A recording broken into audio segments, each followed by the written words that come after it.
Bonjour à tous. Aujourd'hui, nous allons parler d'un drame, l'assassinat terrible de la petite Lola. Vous en avez entendu parler, mais évidemment, non pas de manière scabreuse, mais de manière politique avec un P majuscule, parce qu'il y a des éléments très essentiels et importants dans cette affaire.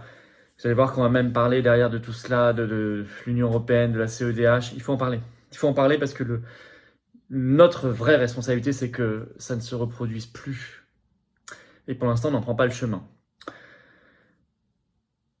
Nous allons évidemment, par ailleurs, avoir une pensée et rendre hommage à Lola, avoir une pensée pour sa famille. Il n'y aura ici aucun voyeurisme, c'est pas du tout l'objet de cette vidéo. Vous allez voir, elle sera très politique au sens noble du terme. Sinon, je ne l'aurais pas faite. J'ai d'ailleurs attendu un petit peu pour qu'on soit pas totalement dans le vif du drame. Jeudi 20 octobre, je vous invite à me rejoindre si vous le pouvez. Je serai au rassemblement organisé par l'IPJ, Institut pour la Justice, à Paris, place d'Enfer Rochereau, à 18h30. C'est ce jeudi 20 octobre. Pas nous qui l'organisons, mais j'y vais, parce qu'il faut absolument que les patriotes y soient. Notre seul signe distinctif, bien sûr pas de pancarte, c'est l'orange. Un signe orange, voilà, c'est tout. Des patriotes pour montrer notre solidarité, notre compassion. Si vous pouvez venir, c'est très bien. Et puis, nous-mêmes, nous avons notre énorme rendez-vous national ce samedi 22 octobre, Paris 14h, rendez-vous ce samedi, donc place d'Enfer Rochereau aussi, mais là c'est pour un cortège national, c'est le hasard qui fait que c'est le même endroit. Donc, ce sera pour un cortège ce samedi, on aura des personnalités de la résistance, c'est sur la liberté, la paix, la souveraineté, la destitution de Macron, la motion de censure, contre la restriction Covid, les rationnements énergétiques, la guerre. Et nous aurons aussi une pensée, un hommage, nous ferons hommage aussi nous rendrons hommage à Lola. Bien évidemment, également à cette occasion, je vous invite à venir très nombreux avec des drapeaux français ce samedi. Ce jeudi, je devais être en Corse dans le cadre de mon Tour de France de la Résistance. Je remercie nos adhérents corse d'avoir bien voulu comprendre. Je vais tout de suite recaler un rendez-vous pour venir vous voir. Mais j'ai dû, pour être à cet hommage national à Lola, décaler notre rendez-vous. Voilà, j'en suis navré, mais vous l'avez compris, je le sais. On va refixer ça très vite, vous êtes ma priorité. Et je remercie Sylvain le référent et toute son équipe qui ont organisé tout cela et qui vont reporter l'organisation. Bien évidemment. Alors on se bat. Et vous savez, il faut absolument renverser ce gouvernement. Il faut la motion de censure. Il y a un appel aux députés sous cette vidéo en description en lien. Signez-le, relayez-le. On l'a lancé. Ça va être dans les heures et les jours qui viennent, là, cette motion de censure. Il faut que toutes les oppositions soient intelligentes. Je compte sur vous pour le signer et le partager. Venez vous battre. On se bat pour nous-mêmes et les générations qui viennent, pour notre pays, pour notre humanité, dans un vaste mouvement anti-oligarchique. Il faut adhérer ou réadhérer si vous le pouvez.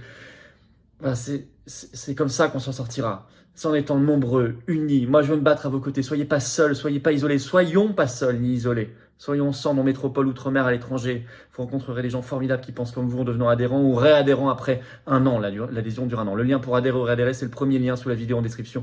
Également, commentaire épinglé dans les dernières secondes de cette vidéo en cliquant directement sur votre écran. Sous la vidéo en description, deuxième lien pour faire un don de soutien aux patriotes vital.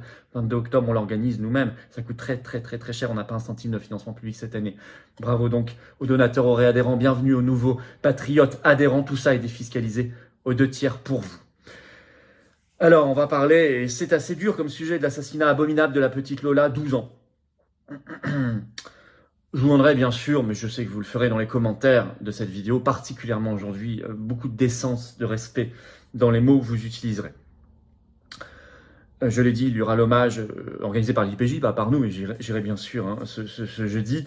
Et puis nous rendrons hommage samedi également. Il y a beaucoup de questions politiques avec un P majuscule derrière ce drame, et c'est pour ça que j'en parle aujourd'hui, sinon je n'en aurais pas parlé. Ce n'est pas simplement un horrible fait divers, c'est vraiment un sujet politique. Alors Lola, d'abord les faits très rapidement, vous savez, elle a été retrouvée morte, assassinée dans une malle à Paris. Ses parents sont gardiens d'immeuble dans le 19e arrondissement. C'était le 14 octobre. Et tout de suite, on a trouvé la personne qui la suspecte, vraiment accusée, qui apparemment a fait le coup. Elle s'appelle, d'après les médias, Dabia B pour son nom de famille, 24 ans, qui aujourd'hui est à l'isolement dans la prison de Fresnes. Alors, il y a eu des actes donc l'assassinat de Lola, avec des actes de cruauté, de torture, de sévices sexuels, de l'horreur totale, le calvaire. Bon, je vais pas rentrer dans le détail, vous avez peut-être lu ça dans la presse, c'est vraiment épouvantable. On pense très fort à ses parents, à ses camarades et à ses proches. Alors, c'est quand même un drame de l'enfance et ça n'a pas été beaucoup dit, ça. Je pense en particulier ici à tout le travail de lanceurs d'alerte, de combattants pour la protection de l'enfance, par exemple Carl Zéro, leurs travaux sont pas, leurs cris d'alerte sont pas assez pris en compte. J'en avais déjà parlé pendant la présidentielle. J'ai trouvé les chiffres officiels du ministère de l'Intérieur. En 2021, il y a eu 43 870 disparitions de mineurs en France et c'est en hausse. Ça recouvre plein de réalités différentes, mais enfin, c'est un sujet, la protection de l'enfance, qui est vraiment mis de côté. Et ça n'est plus possible, on y reviendra. Deuxièmement, ce qui est choquant aussi, c'est quand même largement, pendant plusieurs jours, le mutisme, le silence des autorités gouvernementales en France sur ce drame, alors que ça a créé de l'émotion dans tout le pays. Et qu'il y a un sujet politique avec un P majuscule, encore une fois, qu'il faut traiter derrière cela. Je rappelle quand même que par exemple, ce 17 octobre, Macron a tweeté sur le ballon d'or de football, sur le bonus écologique, sur les événements à Paris il y a 61 ans, le cas des événements d'Algérie. Bon. Mais enfin, rien sur Lola. Pareil pour le ministre de l'Intérieur, pourtant en charge de la sécurité des Français, Darmanin, rien. Jusqu'à ce qu'il ne s'exprime sur le sujet sur RTL ce 18 octobre, et encore il s'exprime pour dénoncer la récupération politique soi-disant faite par les autres. Même pas sur le fond du sujet. Quasiment pas. Et puis ce 18 octobre, on a appris finalement, s'est exprimé à l'Assemblée nationale par le Premier ministre Elisabeth Borne, que Macron, ce 18 octobre le matin, a reçu les parents de Lola à l'Élysée. Bon. Mais c'était pas du tout exprimé avant. Il l'a fait manifestement sous pression. Alors pourtant, il y a un vrai sujet. Je l'ai dit, protection de l'enfance. 2, le profil de la tueuse, présumée. Alors, c'est une jeune femme, 24 ans, algérienne en situation irrégulière, donc clandestine en France, qui avait fait l'objet d'une OQTF, c'est-à-dire obligation de quitter le territoire français. On va rentrer dans le détail parce que c'est un sujet très important. En fait, elle est arrivée en 2016 en France avec un titre de séjour d'étudiant. Il est provisoire, ensuite elle a été périmée. Et donc depuis août 2019, elle était en situation irrégulière, parce que son titre de séjour était périmé, elle n'était plus en situation régulière, elle est devenue en situation clandestine, irrégulière en France depuis plus de 3 ans, depuis août 2019. Et pourtant, Darmanin, sur RTL ce 18 octobre, nous dit il n'y a pas de problème, je cite, elle a fait l'objet d'une OQTF depuis à peine un mois. Alors, elle était en situation irrégulière depuis plus de 3 ans. Donc c'est faux de laisser croire qu'elle l'était seulement depuis un mois. Non, depuis plus de 3 ans.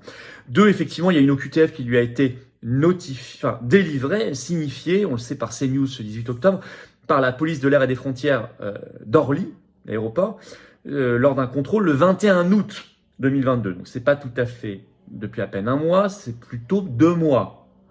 2 mois, là. Aujourd'hui, on est le 19 octobre, 21 août, ça fait plutôt 2 mois qu'un mois. Et en plus, elle ne lui a pas été notifiée réellement, donc elle n'a même pas de valeur légale. Elle n'a, je cite CNews, l'analyse, aucune valeur administrative et juridique parce que ça n'a pas été fait dans les règles de l'art. Et par ailleurs, Darmanin semble dire, c'est pas grave, ça fait à peine un mois. Oui, mais attendez, justement, la loi française prévoit normalement c'est écrit sur le site service-public.fr, vous pourrez aller voir, c'est officiel, je cite, l'OQTF vous oblige à quitter la France par vos propres moyens dans un délai de 30 jours. Donc 21 août, 30 jours, si en plus ça lui a été mal délivré, bon, mais même si ça avait été bien délivré, si ça avait été correctement délivré, 21 août plus 30 jours, on a déjà largement dépassé le délai. Donc il y a un problème, et en plus elle est clandestine depuis plus de 3 ans, enfin il y a 1000 problèmes. Il y a énormément de dysfonctionnements. Donc il faut arrêter de mettre la poussière sous le tapis en disant il n'y a pas de sujet, regardez ailleurs, on passe à autre chose. Non, on passe pas à autre chose, c'est trop grave. Et il y a trop de sujets. La protection de l'enfance, ce sujet de l'OQTF. Mais plus généralement, on sait que le taux d'exécution des OQTF en France chute, est très faible et en plus est en chute libre. Je prends les chiffres du ministère de l'Intérieur officiel. Les derniers qu'on ait, c'est le premier semestre 2021, le taux d'exécution était très faible, de 5,6%. Seulement 5,6% des OQTF sont exécutés en France. Donc près de 95% ne le sont pas. Ce taux baisse en plus. C'était sur l'année entière, en 2020, 6,9%. En 2019, c'était 12%. En 2015, c'était 17%. En 2012, c'était 22,3%. Enfin bon, ça a varié parce qu'en 2011, par contre, c'était 16,7%. Donc au maximum, on a atteint ces dernières années 22% et on est descendu à 5% aujourd'hui. Mais vous voyez, ça n'a jamais dépassé 22%. Donc c'est-à-dire quand même 78% non exécutés au mieux. Donc c'est faible et en plus, il y a une baisse structurelle. Pourquoi ? Alors là, il va falloir parler de sujet de fond. Et vous l'entendrez peut-être presque pas ailleurs que sur cette chaîne. Mais je suis désolé, moi j'aborde les sujets de fond. Je rappelle quand même que Macron, en 2019, avait promis un taux d'exécution des OQTF pour 2022, pour la fin de son premier mandat, à 100%. Or, 2022, 5%. Premier sujet, très important, manque de volonté politique, mais application du droit de l'Union européenne et de la Cour européenne des droits de l'homme. Sachez que aussi bien la Cour européenne des droits de l'homme que la Cour de justice de l'Union européenne évaluent la proportionnalité d'une OQTF par rapport à leur propre loi, en disant est-ce que c'est bien adapté ou pas. Et si ça n'est pas proportionnel, elles annulent l'OQTF. Donc elle n'est pas exécutée. Ça, c'est quand vous faites un recours devant le tribunal administratif, ça peut remonter jusqu'au droit européen, ou alors le tribunal administratif applique directement en fait, le droit supranational. Par exemple, la CEDH évalue la proportionnalité par rapport à deux de ses articles essentiels. L'article 8 sur le droit au respect de la vie privée et familiale, en disant bah non, si vous n'avez pas respecté, selon elle, la vie privée et familiale, elle a une vision très large de ce qu'est le droit à la vie privée et familiale, alors l'OQTF est annulé. Mais aussi par rapport à son article 3 contre la torture. Par exemple, souvent, les OQTF vers l'Algérie sont annulés par le droit européen, par le droit de la CEDH, parce que la CEDH estime que si vous renvoyez quelqu'un qui va faire de la prison en Algérie, il sera détenu dans de mauvaises conditions, donc vous êtes obligé de le garder chez vous. Y compris, ça a été appliqué pour des gens qui avaient été condamnés en France pour actes de terrorisme. On n'a pas eu le droit de renvoyer. La CJUE, la Cour de justice de l'Union européenne, autre droit supranational, a à peu près la même lecture, notamment sur sur le droit à la vie privée et familiale. Et en plus, dans le droit de l'Union européenne, s'applique maintenant la directive Retour du 16 décembre 2008, qui a en fait protégé davantage les personnes qui subissent une OQTF. Donc vous voyez, il y a tout un verrou supranational qui va contre la sécurité, l'état de droit et je dirais le bon sens. Et la protection de l'enfance y compris. Car oui, si cette OQTF avait été appliquée, le drame de Lola n'aurait pas eu lieu. Il faut parler aussi clairement. Et ça, c'est pas de la récupération, ce sont des faits que nous avons le devoir de traiter. Deux, autre cause de la très faible exécution des OQTF, manque de personnel pour les faire appliquer, tout simplement. Donc, au lieu de mettre du personnel pour aller contrôler les QR codes sur les terrasses, ou vérifier les masques, ou maintenant aller faire la police des températures dans les appartements pour vérifier le chauffage à 19 degrés ou pas, ou vérifier que les commerces ont bien fermé leurs portes quand il y a la clim ou je ne sais quoi, on ferait mieux de mettre du personnel là où il est nécessaire pour protéger les gens, les Français et l'enfance. Deux, il y a surpopulation dans les centres de rétention, qui sont pas assez nombreux, parce que si au bout de 30 jours, vous n'êtes pas parti de vos propres moyens, on peut vous assigner à domicile ou vous mettre en centre de rétention, mais s'il n'y a plus de place, on vous met nulle part, et ça n'est pas appliqué. Par ailleurs, autre énorme problème, si vous n'avez plus vos papiers d'identité, par exemple, vous détruisez vous-même votre passeport, ce qui arrive très souvent, alors que vous êtes sous le coup d'une OQTF, votre passeport disparaît, on ne peut plus prouver votre nationalité, donc on ne sait plus vers quel pays d'origine, votre pays, vous reconduire. Alors, on suppose, ceci dit, on a des éléments qui laissent très fortement penser que vous venez de tel ou tel pays, mais il faut un laissez-passer consulaire de ce pays d'origine pour que vous puissiez y retourner. Or, de plus en plus, les pays d'origine ne fournissent plus à la France les laissez-passer consulaires. Donc, les OQTF ne sont pas appliqués. J'ai les statistiques du ministère de l'Intérieur. Entre janvier et juillet 2021, l'Algérie a délivré 31 laissez-passer consulaires sur 7731 OQTF demandés. 31 sur 7731, c'est un taux de 0,2%. Le Maroc a à peine mieux 2,4% et la Tunisie 4%. Ça n'a pas toujours été le cas. En 2008, c'était 48,4% pour l'Algérie, 30% pour la Tunisie, 42% pour le Maroc. Pourquoi ? Ça, c'est le jeu des relations bilatérales, le résultat de l'influence et de la puissance française. Il faut être capable de négocier, d'être respecté, respectable. L'est-on en étant laqué, en étant soumis, en étant dans la repentance, en étant... Non, on ne peut pas. C'est bien ce qu'on voit. Deuxième solution, il faut, je l'ai dit par rapport à l'Union européenne, à la CEDH, qu'il faut quitter. Il faut quitter. Sans souveraineté nationale, on ne peut pas protéger l'enfance non plus. Il faut des moyens, je l'ai dit. Et il faut mettre le paquet sur la protection de l'enfance. Moi, j'avais proposé pendant la campagne présidentielle un vrai ministère dédié à la protection de l'enfance sur tous les sujets. Sur tous les sujets. Et ils sont très très nombreux. Et nous en sommes aujourd'hui terriblement loin. Et ce n'est pas avec Dupond-Moretti à la justice qu'on va y arriver, je vous le dis clairement.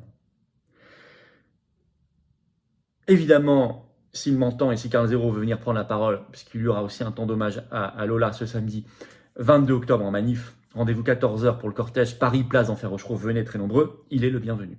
Voilà, je lui passe le message, il y aura d'autres personnalités de la résistance, je vous attends en tout cas très très très nombreux ce samedi 22 octobre, 14h, Paris, place d'Enfer Rochereau, avec nos drapeaux français très nombreux. Continuez de vous abonner à cette chaîne YouTube, petit bouton, un petit clic, c'est vraiment rapide, il faut s'abonner. Plus vous êtes abonné, plus les vidéos circulent. Là, je vous demande de faire circuler, s'il vous plaît, cette vidéo-là importante. Le petit clic, s'abonner, c'est gratuit. Faites-le maintenant si vous le pouvez. Merci d'avance, merci aussi à ceux nombreux qui se sont abonnés récemment. N'oubliez pas, pression sur les députés pour qu'ils votent la motion de censure. C'est un lien sous la vidéo en description à signer et à relayer autour de vous et venez vous battre. Battons-nous pour l'enfance, pour tout le monde, pour la France, pour l'humanité, aux patriotes, en adhérant ou en réadhérant si vous avez adhéré il y a plus d'1 an. Ça dure 1 an. Le lien pour adhérer ou réadhérer, c'est le même, c'est le premier sous la vidéo en description. Il peut avoir cette carte orange de résistance. C'est également un lien en commentaire épinglé ou dans quelques secondes en cliquant sur votre écran. Sous la vidéo en description, deuxième lien pour faire un don de soutien aux patriotes. Vital, vital, vital, vital. On ne peut pas le faire, notamment le 22 octobre, si on n'a pas de financement, parce qu'on n'a pas un centime de financement public cette année. Les dons supérieurs à 500 €, nouveaux avantages, allez voir sur le site des patriotes. Dans tous les cas, quel que soit le montant, c'est vital, c'est utile, c'est génial. C'est défiscalisé aux 2 tiers pour vous, comme l'adhésion et la réadhésion. Donc bravo aux donateurs, aux réadhérents également. Bienvenue aux nouveaux adhérents patriotes et vive la France.